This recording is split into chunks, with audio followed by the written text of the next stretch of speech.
अपना जानशी हुजूर कायदे मिल्लत अज़्ज़त रज़ा को छोड़ के दुनिया से चले गए। आज जब वो खत्म बुखारी करवाते हैं, आज जब वो खिताब करते हैं, आज जब वो दीनी महफिलों में उलमा का क्लास लेते हैं, तो ऐसा लगता है कि जो शेर का बच्चा शेर होता है, लोग दरसगाहों में 25 साल पढ़ने के बाद उतना कुछ नहीं सीख सकते जितना ताजुल शरिया ने 2-4 साल अपने साथ रखकर आंखों से आंखें मिलाकर अपने बेटे के सीने को इल्म के आवाज का बना दिया। नारे तकबीर, नारे रिसालत, चादरें वहां बेची जाती है, चादरें वहां बेची जाती है जहां इल्म नहीं होता, फूल वहां बेचा जाता जहां इल्म नहीं होता, लेकिन जहां इल्म होता वहां चादर नहीं बेची जाती है, वहां फूल नहीं बेचा जाता है। इल्म का जादू सबके सर चढ़ के बोलता है। आज की तारीख में बरेली शरीफ की धमक जो सारी दुनिया में है, वह इल्म की वजह से है, वह तकवा की वजह से है, वह इश्क रिसालत की वजह से है। अजमेर का मुजाहिल मुजाविर वह फूल बेच के चाहता है कि अहमद रज़ा से मुकाबला कर ले, वो चाहता है कि फूल और चादर बेचकर वो इज्जत हम हासिल कर ले। गरीब नवाज बड़े हैं, लेकिन वहां का मुजाविर बड़ा नहीं है। जो नमाज़ें छोड़ता है, जो रमजान के दिन में रोजा नहीं रखता है, जो शराब पीता है, वो मुजाविर की वजह से अजमेर नहीं जाते। हम तो गरीब नवाज की वजह से अजमेर मोहल्ला जाते हैं, उन शराबियों की वजह से नहीं जाते जो रमजान के दिन में चरस और अफीम खाता पीता हो। ये चला है रजा से आंख मिलाने। आला हजरत ने जो इस्लाम जो मुसलमानों की रहनुमाई की है, जो 1000 किताबें लिखकर जो दीन पे होने वाले हमलों का जवाब दिया है, आज उसी का असर है कि जो दीन का काम करेगा वह रहे अहमद रजा नाम का पठान, अल्लाह उसे सौदागरान से उठा के पूरी दुनिया में जो इज्जतों से नवाजा है, उसका हाल इसी से पता लगा लें। अमेरिका में रजा के नाम पे मदरसों का नाम, अमेरिका में लाखों हजारों आदमी के नाम के साथ लफ्ज़े रजा, हिंदुस्तान में करोड़ों आदमी अपने नाम के साथ लफ्ज़े रजा लगाए हुआ है। समर रजा, एहसन रजा, अख्तर रजा, इकबाल रजा, नासिर रजा, रजा अकेला था। मगर जब उन्होंने दीन के हमलों का जवाब दिया है, 1000 किताबें लिखकर दुश्मनों के ताबूत में आखिरी कील ठोक दी है, मुसलमानों के ईमान की हिफाजत की है, तो अहमद रजा का चर्चा आज नाम के साथ, मस्जिदों का नाम रजा जामा मस्जिद, मदरसों का नाम मदरसा रजविया, खानका का नाम खानका रजविया, हिंदुस्तान से बाहर अमेरिका की यूनिवर्सिटी में रजा पे रिसर्च, ऑक्सफोर्ड में रजा पे रिसर्च, बर्कली में रजा पे रिसर्च, कैम्ब्रिज में रजा पे रिसर्च, हिंदुस्तान में 1 दर्जन से ज्यादा यूनिवर्सिटियों में उन पे थीसिस लिखकर डॉक्टरेट की डिग्री हासिल की जा रही है। ऐसा माहौल लग रहा है कि वादी रजा की कोहे हिमाला रजा का है। इस हम तो देखिए वो इलाका रजा का है। जिन लोगों ने दुश्मनी की आला हजरत से, उनका चराग बुझ गया। जिन लोगों ने दुश्मनी की, उनका चराग बुझ गया, उनकी इज्जत खत्म हो गई। वो हमारे सर पे बैठते थे, वो हमारे पांव की ठोकरों में रहने लगे। बरेली मेरा मरकज है, वहाँ के फतवे की धमक, वहाँ की तहकीक की धमक, इस तरह है कि कोई फतवा आलमगीर नहीं होता जब तक के बरेली शरीफ की मोहर नहीं लग जाए। ये धमक है, बरेली शरीफ ने दीन की खिदमत की है, इसलिए अल्लाह ने उसे इज्जतों से नवाजा है। जिन लोगों ने उनसे दुश्मनी की, उनका चराग गुल हो गया, उनकी खानकाहों की अजमत मिट गई, उनका नामो निशान मिट गया। जो नजराने लेगा, एसी रूम में रहेगा, खाएगा तो ऊंचा करेगा, जिसके मुंह में जबान ना हो, जिसके हाथ में कलम ना हो, वो क्या ताजुल शरिया से मुकाबला कर पाएगा। जिन्होंने दर्स बुखारी दे की खिदमत की, जिन्होंने 100 के करीब किताबें लिखकर दिन की खिदमत की, जिन्होंने अपने दौर की फितनों का करारा जवाब दिया, खिताब के जरिया, मुरीदों के जरिया, तसनीफ के जरिया जो मसले के हक की हिफाजत की है, उसका मुकाबला ये फूल बेचने वाला क्या कर पाएगा। हर सारे दुश्मन रजा के वह जलकर राख हो गए, नामो निशान मिट गया, लेकिन जो रजा से वाबस्ता हुआ वह नेक नाम हो गया। चलने उनसे जितने लोग चले सबका चराग बुझ गया, सबका चराग गुल हो गया, सबकी मिट्टी पलीद हो गई, सबकी इज्जत मिट्टी में मिल गई, सब उनसे चलने वालों के गुल हो गए चराग। अहमद रजा की शम्मा फरोजा है आज भी, उसी का दबदबा हर तरफ है। इल्म की वजह से कमजोर ताकतवर हो जाता है, इल्म की वजह से दिलों पे हुकूमत की जाती है, इल्म की वजह से आज आदमी नेकनाम हो जाता है। आला हजरत को उनके इल्म ने आज 100 साल हो गए उनके विसाल के, उसके बावजूद उनके इल्म ने उनको जिंदा रखा है, उनके तकवा ने उनको जिंदा रखा है। हिंदुस्तान में अलग अलग फैमिलीज के लोग रहते हैं, कोई पॉलिटिक्स के लिए मशहूर है, कोई बिजनेस के लिए मशहूर है, मगर रजा की फैमिली इश्क रिसालत के लिए मशहूर है। रजा की फैमिली इश्क रिसालत के लिए मशहूर है।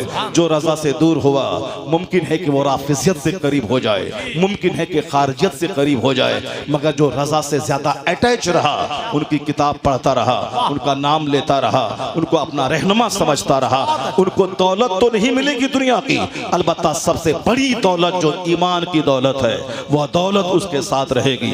और अगर ये दौलत रही तो उससे बड़ा धनवान कोई नहीं है, उससे बड़ा मालदार कोई नहीं है। मुरादाबाद के गरीब मुसलमानों, तुम पीतल की फैक्ट्री में काम करके 10,000 रुपए महाना कमाते हो, कभी मत समझना कि मैं गरीब हूँ। नमाज़े पंजगाना पाबंदी से पढ़ते रहना, रोजाना अपने घर में 10 मिनट के लिए सही कुरान पाक की तिलावत करते रहना, आलिमों से सच्ची मोहब्बत करना और मदरसों से आना जाना बरकरार रखना, मुस्तफा के मेहमानों की खिदमत करना, आलिमों से सच्ची दोस्ती करना, अपना ईमान बचाना, तू सबसे बड़ा धनवान होगा।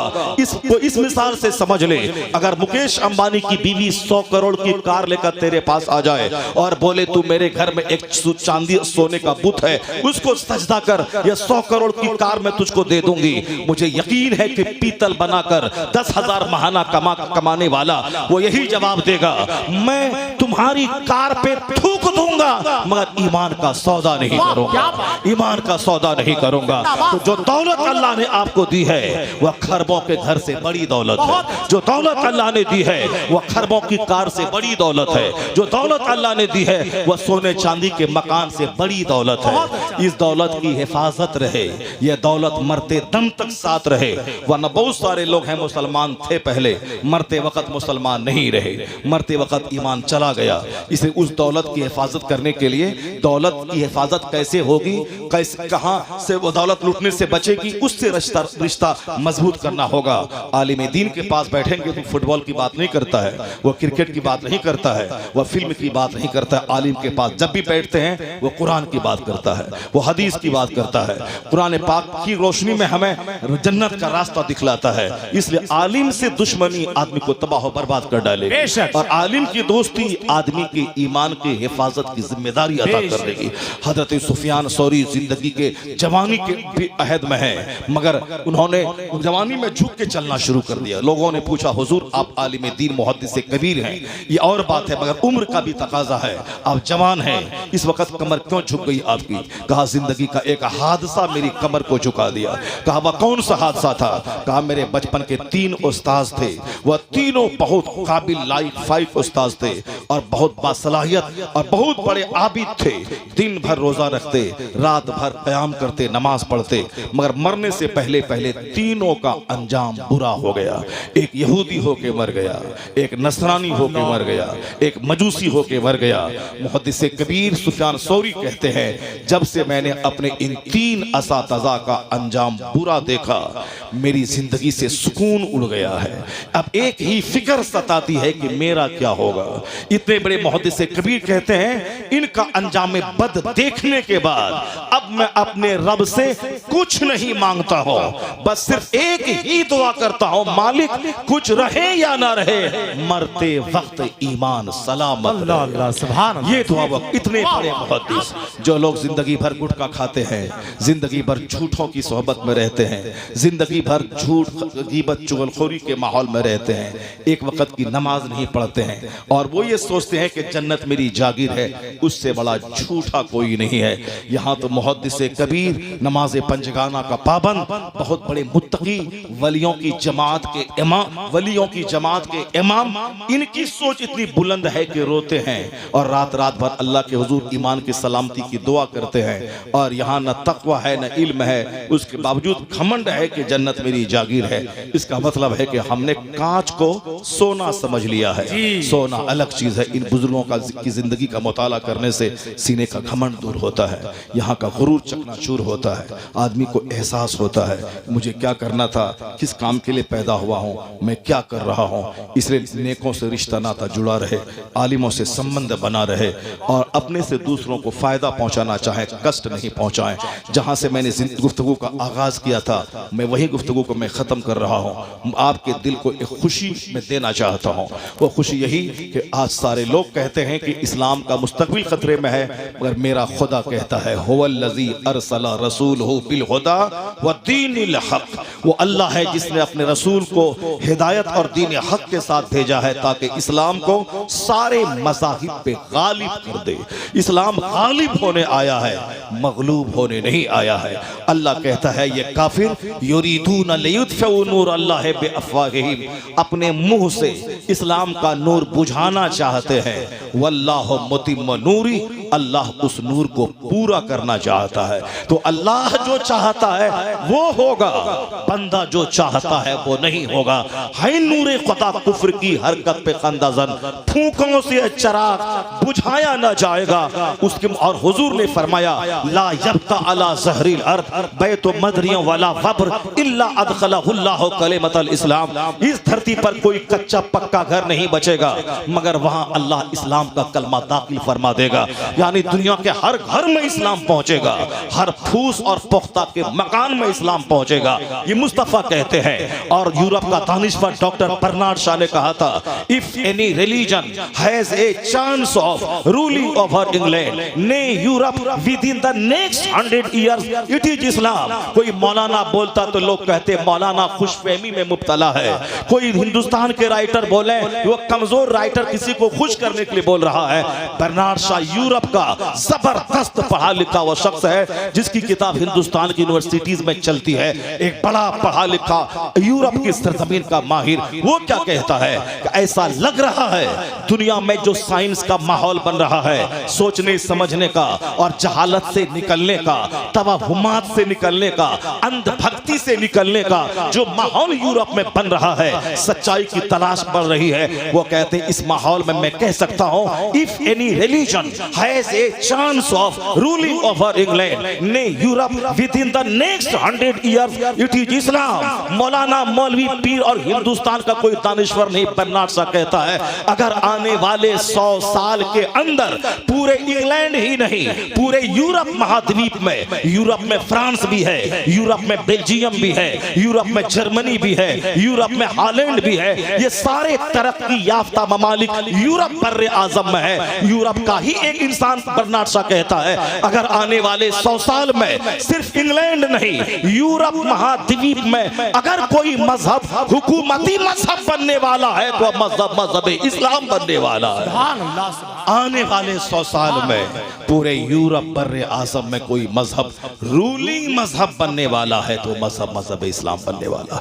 आज भी वहाँ मजहब इस्लाम है, आज भी वहाँ दाढ़ी टोपी है, आज भी वहाँ मदरसे मस्जिदें हैं, मगर रूलिंग मजहब कौन कहता है? मैं नहीं, वहाँ का एक क्रिश्चियन दानिश्वर कहता है कि जो माहौल वहाँ का बन रहा है उसको देखकर कहा जा सकता है कि आने वाला वक्त इस्लाम का है, आने वाला दिन इस्लाम का है। अल्हम्दुलिल्लाह हिंदुस्तान के मुसलमानों को मायूसियत की कोई ज़रूरत नहीं है, सिर्फ अपनी जिम्मेदारी से आप वाबस्ता रहें, हुजूर के सच्चे गुलाम बन के रहें। जो भी खुराफात चोर दरवाजे से मेरी ज़िंदगी में दाखिल हो गए हैं उन सारी चीज़ों को अपने से दूर करें। मैंने नेताजी के आने से पहले मैंने एक मफहूम दिया था कि जो वो पंडित जी जो अपनी असलियत से जुड़े हुए हैं, सीएम की कुर्सी पर बैठने के बाद भी उन्होंने अपनी लुंगी नहीं छोड़ी, अपना हाफ कुर्ता नहीं छोड़ा। तो हमारे जो बच्चे जिस तरह से परवान चढ़ते जाएं, आगे बढ़ते जाएं, वो भी उनको देख के सबक हासिल करके अहद कर लें। चाहे मैं जितनी तरक्की करता चला जाऊं मगर मैं बुनियाद से जुड़ा रहूंगा। मेरा लिबास इस्लामी, मेरी बात इस्लामी, मेरा माहौल इस्लामी, मेरा इन्वायरमेंट इस्लामी। अगर ऐसा रहा तो मुस्तफ़ा की मदद आपके साथ, गौसे आजम की अता आपके साथ, अल्लाह की रहमतें आपके साथ, आपकी मेहनत रही तो दुनिया की दूसरी कौमें बाद में सबसे आगे मुस्तफ़ा का गुलाम चलता चला जाए। मांगते फिरते हैं अगयार से मिट्टी के चराग, अपने खुर्शीद पे फैला दिए साए हमने अपने मजहब, अपने मदरसे, अपनी किताबों पे हमने साया डाल दिया, पर्दा डाल दिया। इस दूसरों के नॉवेल पढ़ते हैं, दूसरों की हिस्ट्री पढ़ते हैं, दूसरों का ड्रामा पढ़ते हैं, दूसरों की मिसाल देते हैं, दूसरों की गुफ्तगू सुनते हैं, अपने लोगों की गुफ्तगू नहीं सुनते। रविशंकर को सुनने की कोई ज़रूरत नहीं है, अपने दीनी रहनुमा को सुने।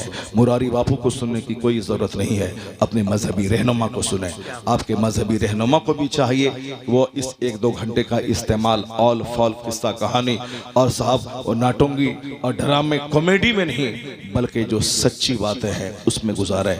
लोगों को एक मजाज दें, लोगों को सोचने समझने के लिए अंदर से प्रमोट करें, मोटिवेशन दिलाएं, लोगों को तहरीक दिलाएं, शौक दिलाएं, नफरत नहीं दिलाएं, मायूसियत की बातें नहीं करें, लोगों को शौक दिलाएं। इस्लाम बशारत में यकीन करता है, नफरत में नहीं। हुजूर ने कहा था बशरू वला तुनफिरू, खुशखबरी सुनाइए, नफरत मत दिलाइए। यस्सरू, आसानियां पैदा कीजिए, वला तुअस्सरू, मुश्किल मत पैदा कीजिए। मुश्किलात नहीं, आसानियां पैदा कीजिए, नफरत नहीं, बशारत सुनाइए। अल्हम्दुलिल्लाह मैंने इस 1.5-2 घंटे की गुफ्तगू में कोशिश किया था कि आप तक मैं आपके दिलों को एक खुशी अता कर दूं, ताकि आपको लगे कि हमारा जो मुस्तकबिल है इस साइंटिफिक विकास के ज़माने में बड़ा खूबसूरत मुस्तकबिल है, बड़ा सुनहरा मुस्तकबिल है। हिंदुस्तान में तो मीडिया वालों के हंगामे में हम थोड़ा मायूस रहते हैं, मगर यहाँ से बाहर आप जाके देखें, कोई दिन ऐसा नहीं गुजरता जिस दिन कोई साइंटिस्ट कलमा पढ़ के मुसलमान न होता हो। कोई वक्त ऐसा नहीं गुजरता जिस दिन यूरोप का एक दानिश्वर पढ़ा लिखा आदमी कलमा पढ़ के मोमिन न बनता हो। हिंदुस्तान में भी हमारी 2-4 बेटियां जाहिल बाप की जाहिल बेटियां, वो भले ही उधर चली जाएं, अब वो भी सच्ची बात है कि नहीं कि मीडिया का हंगामा है, वो अल्लाह आलम भी सवाब। मगर सच्चाई का दूसरा पहलू ये है कि मेरे मुल्क में भी कोई दिन ऐसा नहीं गुजरता जिस दिन जाहिल नहीं पढ़ा लिखा स्कॉलर कलमा पढ़ के मोमिन बनता चला जा रहा है। चूंकि उस रिपोर्ट को दिखलाया नहीं जाता, उसको हाईलाइट नहीं किया जाता है। चंद शरीरों ने हिंदुस्तान का खूबसूरत माहौल बिगाड़ना चाहा है, मगर मुझे यकीन है कि मेरा खुदा है, मेरा खुदा हर वक्त मेरा साथ देता है। 2 साल पहले हिंदुस्तान के 40 करोड़ मुसलमान मायूस थे, मेरी चीखो पुकार दब के रह गई, मेरा एहतजाज मुजाहरा उस पर कोई असर हुकूमत का नहीं पड़ा, हुकूमत ने उसकी कोई नोटिस नहीं लिया। मगर हमारी दुआएं, हमारे बुजुर्गों की दुआएं काम आई, जो रात भर रो के दुआ करते थे मस्जिदों में तहज्जुद की नमाज में, उनकी दुआएं रंग लाई कि हुआंग सिटी से एक छोटा सा कीड़ा आ गया हिंदुस्तान, और वह कीड़ा इस तरह इन ताकतवरों को गुरूर तोड़ दिया कि बस सब कुछ भूल करके उसी कीड़े के क्वारंटाइन में लग गए, आइसोलेशन में लग गए। लोग कहते थे पता नहीं क्या होगा इस एनआरसी का। अल्हम्दुलिल्लाह उस कीड़े ने वो धमाल मचा दिया, ये सबका गुरूर तोड़ के बता दिया, ज्यादा अकड़ना मत, ज्यादा बिगड़ना मत, ज्यादा जुल्म मत करना, तुम्हारे चाहने से सब कुछ नहीं होता है, वही होता है जो मंजूर खुदा होता है। वाह वाह। इसलिए जिस अल्लाह ने आपको इज्जत दिलाई, जिस अल्लाह ने इस संकट की घड़ी में आपकी मदद की, वरना सारा मुसलमान परेशान था। कोई साहब Aadhaar card, pan card, I card, election I card और पासबुक सब को दुरुस्त करने के लोग कचहरी दौड़ रहे थे। और अल्हम्दुलिल्लाह अभी थोड़ा सा माहौल अच्छा बना है। तो जो रब हमेशा आपका साथ देता है, तो खुशहाली के ज़माने में अपने वक्त का सही इस्तेमाल कीजिए। जब अभी अमन का ज़माना है, अमन के ज़माने में इबादत ज़्यादा कीजिए, अमन के ज़माने में तिलावत ज़्यादा कीजिए। और आप जानते हैं कि कोई नेता चीखता रहा, कुछ नहीं हुआ। हमारी माँ बहन बेटियां धरना पे बैठी 3 महीने तक, कुछ नहीं हुआ। मौलवी चीखता रहा, कोई असर नहीं पड़ा। मगर अल्लाह ने जब मदद करना चाहा, एक छोटे से कीड़े से सारी दुनिया को हिला के रख दिया। जिस तरह नमरूद को अल्लाह ने सल्तनत दी थी, वह गलत इस्तेमाल हुआ तो छोटा सा कीड़ा उसके गुरूर को तोड़ के मार डाला। उसी तरह आज का नमरूद भी अगर नहीं संभलेगा तो अल्लाह रब्बुल इज्जत को उस नमरूद को ठिकाने लगाना आता है, जो कल के बड़े नमरूद को भी इसी मामूली से मच्छर से तबाह किया था। आज के नमरूद को भी मामूली मच्छर से तबाह करने की ताकत वो अल्लाह रखता है। इसलिए आपका कोई कुछ नहीं बिगाड़ पाएगा। आप नमाज नहीं पढ़ते हैं, अपना बिगाड़ रहे हैं। मदरसों को उजाड़ रहे हैं, अपना बिगाड़ रहे हैं। आप काफिरों की तरह शादी ब्याह कर रहे हैं, अपना बिगाड़ रहे हैं। कोई काफिर आपका कुछ नहीं बिगाड़ सकता। आपकी बदअमली आपको बिगाड़ेगी, आपकी गंदी सोच आपको बिगाड़ेगी, आपकी काफिराना सोच आपको बिगाड़ेगी। इसलिए आप कसम खा लें, दुनिया वाला कुछ भी करे, हमको उससे बहस नहीं। वो नाचे गाए कूदे, हमको उससे मतलब नहीं। हमें करनी है शहंशाह बता की रजा जोई, वो अपने हो गए तो रहमते परवरदिगार अपनी। अल्लाह तबारक व तआला हमको और आपको सबों को नेक बनने की तौफीक अता फरमाए। हालांकि मैं तो आज बिल्कुल मूड बना के आया था कि कुरान शरीफ की से 5-10 जगहों से बिल्कुल अजूबा बातें जिस तरह से